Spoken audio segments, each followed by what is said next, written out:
आज मैं आपके लिए लेकर आई हूँ बहुत ही स्वादिष्ट केक की रेसिपी, जिसको मैं बिना मैदे और बिना चीनी के बनाऊँगी, जो कि दिखने में भी बहुत ही बढ़िया दिख रहा है और खाने में भी बहुत ही ज़्यादा टेस्टी लगता है और बहुत ही कम समय में बनकर तैयार हो जाता है। अगर आप चाहें तो इसको 5 से 10 मिनट में भी बना सकते हैं।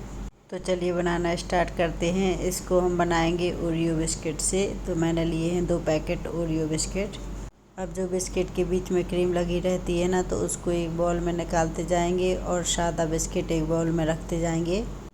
अब मैंने सारी क्रीम निकाल ली है ना, तो मैं इन सभी बिस्किटों को एक जार में डाल दूंगी, इस तरह से थोड़ा सा तोड़ तोड़ कर।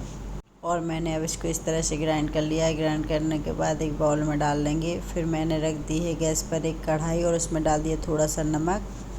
अब जब तक कढ़ाई प्री हीट हो रही है, तब तक मैं जो मैंने ओरियो बिस्किट पीस कर रखे थे ना, उसमें इस तरह से थोड़ा सा दूध डालेंगे। और फिर मैंने लिया है एक इस तरह का केक टिन और उसमें इस तरह से घी या तेल कुछ भी लगा सकते हैं आप। फिर मैंने उसी के साइज़ का बटर पेपर कट किया है और उसमें बटर पेपर लगाने के बाद फिर से घी लगा दिया है। मैंने तो घी लगाया था, आप चाहें तो तेल भी लगा सकते हैं। अब जो बिस्किट का बैटर बना कर रखा था, उसमें डालेंगे 1 टीस्पून के लगभग बेकिंग पाउडर और फिर साथ ही डाल देंगे उसमें थोड़ा सा दूध डालने के बाद उसको फेंट लेंगे थोड़ा सा।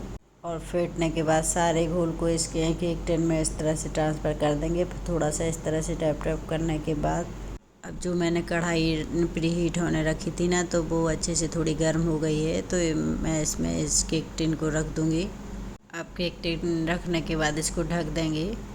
अगर आप चाहें तो इस केक को 2 से 3 मिनट में भी बना सकते हैं माइक्रोवेव में। और मैंने तो कढ़ाई में बनाया था, तो 15 से 20 मिनट लगे थे।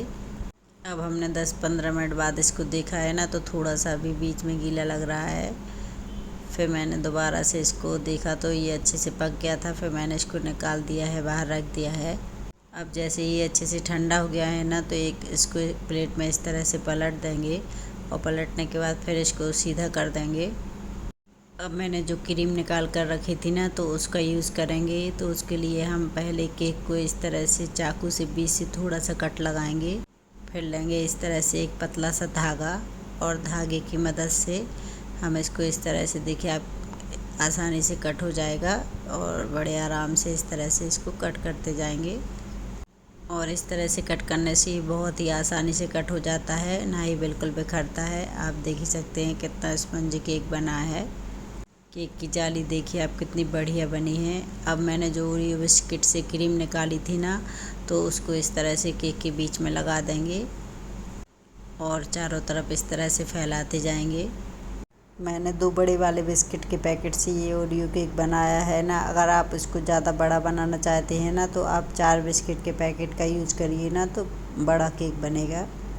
अब आप देख ही सकते हैं क्रीम अच्छे से लग गई है ना। तो अब हमने जो केक कट करके रखा था ना, ऊपर से इसको इस तरह से रख देंगे। इस तरह से बीच में क्रीम लगाने से ना ये दिखता भी बहुत ही बढ़िया है और स्वाद में भी बहुत अच्छा लगता है। अब हम इस तरह से थोड़ी सी चॉकलेट मेल्ट कर लेंगे। आप चाहें तो इसको माइक्रोवेव में भी मेल्ट कर सकते हैं।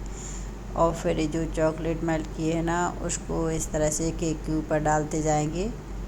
इस तरह से जब हम इस चॉकलेट को चारों तरफ फैलाते हैं ना, तो ये दिखने में भी बहुत बढ़िया लगता है और स्वाद में भी बहुत अच्छा हो जाता है। ना ही केक बिल्कुल अंदर से ड्राई लगता है। और इस तरह से ये ओरियो बिस्किट से केक बनाने से बहुत ही आसानी से बन जाता है। अगर आप चाहें ना, तो इसको माइक्रोवेव में 5 मिनट में ही बनाकर तैयार कर सकते हैं। पर मैंने तो आज इसको कढ़ाई में बनाया था ना, तो इससे 15 से 20 मिनट लगे इसको बनने में। पर इस तरह से बनाने पर ये बहुत बढ़िया बना है। अब चॉकलेट अच्छे से चारों तरफ फैल गई है ना, तो हम इस तरह से कोई भी चॉकलेट लेंगे और उसको इस तरह से केक के ऊपर क्रश कर देंगे। डेकोरेट आप अपने हिसाब से जिस तरह से भी करना चाहें कर सकते हैं इसको। और हमने ये ओरियो केक बनाया है ना, तो अब हम इसको ओरियो बिस्किट से भी डेकोरेट करेंगे।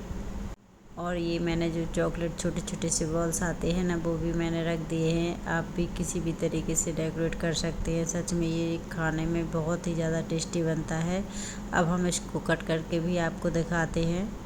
ये बहुत ही आसानी से देखिए कट भी हो रहा है और बहुत ही ज़्यादा स्पंजी केक बना है। आप भी इसको एक बार ज़रूर ट्राई करिएगा। अगर आप किसी के बर्थडे में या एनिवर्सरी किसी में भी इसको बना सकते हैं। और कभी भी आपका चॉकलेटी कुछ खाने का मन है ना, तो इसको ज़रूर ट्राई करिएगा। जो मैंने बिस्किट के बीच से क्रीम निकाली थी ना, उसकी लेयर बीच में डाली थी ना, तो आप देख ही सकते हैं वो लेयर भी कितनी बढ़िया दिख रही है।